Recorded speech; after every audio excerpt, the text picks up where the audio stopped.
Zezé de Lima, Rose e Guglielminetti, temos vários assuntos importantes aqui. Tem uma pesquisa do Ibope, né? O Ibope, a pesquisa encomendada pelo Ibope foi divulgada hoje de manhã sobre o governo Jair Bolsonaro. Tem alguns números aqui, a gente pode depois, com o tempo, comentar. O governo foi aprovado nesse primeiro trimestre, né, nos primeiros 3 meses de governo, por 35% dos entrevistados que consideraram a gestão ótima ou boa. Desaprovaram 27% dos entrevistados, né, considerando ruim ou péssima a administração. Consideraram regular 31% dos entrevistados e não souberam ou não responderam 7%. Não sei se isso resolve alguma coisa, porque são números, né, que flutuam. Quando o negócio está ruim, cai, se melhora um pouco, aumenta. Então, na comparação com alguns governos anteriores nesse mesmo período, principalmente no segundo mandato, né, da presidente Dilma e do presidente Fernando Henrique Cardoso, por exemplo, os índices estão maiores. Então, Zezé de Lima, boa tarde. Há o que se especular com esses números? Boa tarde, Sena. Eu acho que há o que se especular. Acho que mostra que ele não vai bem. Que tem muita gente decepcionada e que isso é real, gente. Quantas pessoas vocês já viram e que dizem, votei no Bolsonaro, mas não sei não. Quantas? Eu conheço muita gente. Porque esse negócio de ficar falando que o problema é a pesquisa, porque a pesquisa é a pesquisa, a gente vê que a pesquisa, ela reflete bem o sentimento que está na nação. E o sentimento na nação é de que o governo, assim, acho que começou a começar ontem com a aprovação na CCJ, o primeiro passo da reforma da Previdência. Mas está faltando, falta mostrar a que veio. A gente só tem notícia de briga, de provocação, dos filhos fazendo isso, fazendo aquilo.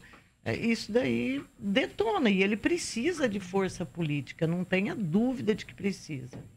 Rose, boa tarde. Oi, boa tarde a todos. Eu acho que a pesquisa, como a Zezé colocou, ela reflete a confusão que está o governo, né?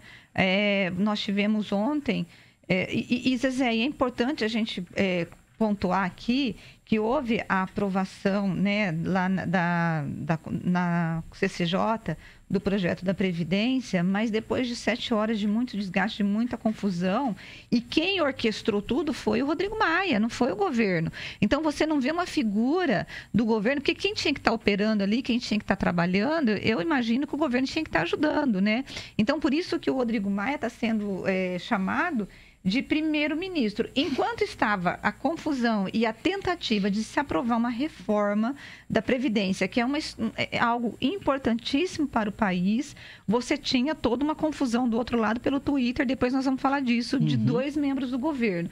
Então, assim, a pesquisa, ela reflete muito essa falta de direção mesmo do governo e dessas confusões. Agora, o pesquisador, o diretor da pesquisa, Zezé, ele colocou que é natural que esses 35% de aprovação que o Bolsonaro tem são os 35% de pessoas que realmente votaram nele por convicção.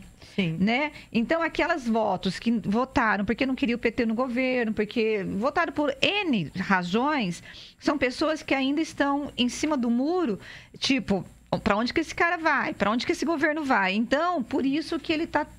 A pesquisa é uma das pesquisas com menor pontuação em relação aos ex-presidentes que nós tivemos no país. Então, assim, eu acho que o governo, o que ele tem que fazer? O governo tem que parar, pegar uma pesquisa como essa, Zezé, e avaliar e pensar, olha, o que a gente tem que melhorar aqui? Porque do jeito que está indo, com 3 meses de governo, 4 meses de governo, uma época, Sena, que é de namoro, não era para o governo estar desgastado desse jeito, Zezé, não era. Era para ter uma avaliação muito melhor, até porque o Bolsonaro, ele ganhou aí com um voto tipo não ao PT, não à esquerda, não a isso, com um voto de uma pauta moral, uma pauta contra a corrupção, e está degringolando em 4 meses. Eu acho que a leitura que eu faço é o seguinte, é claro que o governo não pode gostar da pesquisa só quando ela é positiva. Pesquisa é pesquisa, números são números, refletem a realidade. Agora, o que dá para entender é que o governo Bolsonaro está apostando todas as fichas em 2 projetos centrais, que é o programa, a reforma da Previdência e a articulação lá do Paulo Guedes, ministro da Economia, e também o programa anticorrupção do ministro Sérgio Moro. São esses 2 pilares que, sendo aprovado pelo Congresso Nacional, de acordo com o que espera o governo, e economizando efetivamente aquela grana, 1 trilhão e 100 bilhões, né, em 10 anos, e trazendo o que o Paulo Guedes acredita, que são os investimentos internacionais e a volta do emprego, aquela coisa toda. Eles estão sustentados nesses 2 pilares, achando que daí a coisa vai melhorar. Então, fora esses 2 grandes projetos, eu concordo com vocês duas. O que está acontecendo, fora essas 2 coisas que ainda estão tramitando, aí é briga, é intriga, é reclamar do filho, reclamar do Mourão. Quer dizer, é uma coisa que não ajuda em absolutamente nada. Agora, é o que eu falei, né?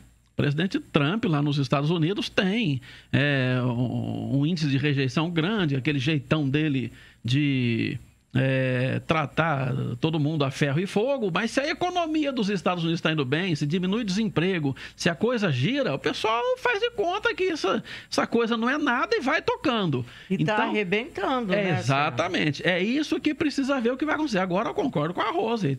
O governo tem que se mexer para articular melhor, para aprovar a reforma, mas com esforço do governo. Não deixa lá por conta daquela bagunça, aquele tiroteio que tem no Congresso. E deixar por conta exclusivamente do Rodrigo Maia fazer a articulação. Então é perigoso, é complicado. Olha, eu acho, inclusive, que assim, o governo precisa ter outras coisas para mostrar antes da reforma da Previdência. A reforma da Previdência, Deus queira que ela venha.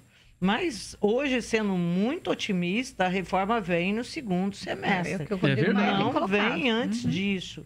E até lá, né? Até lá, ele vai ter que apresentar resultados para manter a governabilidade. Acho que se não tiver tanta encrenca, já tá bom, né, José? Olha, mas vocês vejam, às vezes já tem razão.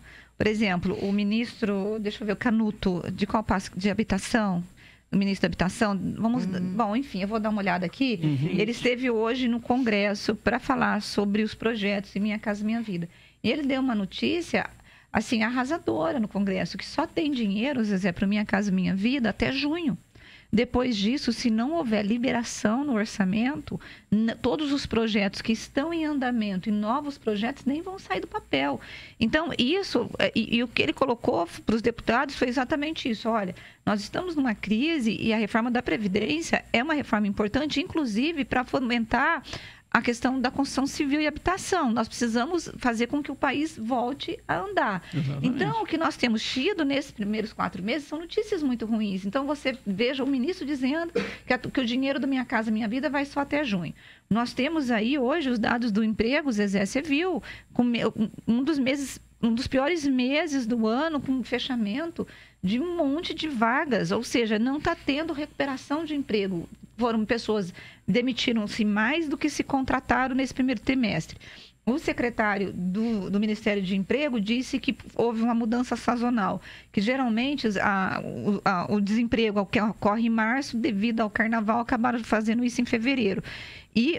A contratação foi em fevereiro. Eu não acho que seja isso. Eu acho que há um problema de falta de confiança do mercado mesmo e o medo dos empresários em investir para poder em novos negócios, em novas possibilidades, diante dessa insegurança que está o governo. Então, e o Brasil quebrar. Acho que o medo eles não fazem reforma, esse país quebra, como é que vai ser? Agora, tem também uma oposição tentando atrapalhar e atrasar a reforma. Está fraca a cena. Eu acho que o próprio governo está se derrubando. A oposição do governo... Sabe quem é o líder da oposição hoje, né? É o Centrão. Sim. Sim. Sabe? Não, mas o que tá... Então, o Centrão... Ontem, quem estava irritando o Centrão... Eles estavam lá tentando obstruir, mas nem isso, sem a ajuda do Centrão, a oposição consegue. Não consegue obstruir. Sabe? Agora, o Centrão estava irritado com o PSL. É o Porque Centrão que é numa hora cargo. que precisa votar, numa hora que você sabe quem é partido da base, ninguém fala nada, todo mundo fica quieto, não arruma polêmica para votar isso logo. Os caras resolvem fazer discurso longo. A Joyce resolve ir lá falar e dar dura no PT. Gente! Gente do céu! Por isso que precisou entrar. Vamos aprovar isso logo. Maia. Porque, inclusive, o Centrão falou, pô, qual que é desse povo? Eu vou votar contra. E era a admissibilidade ainda, não era nem discussão do mérito, né?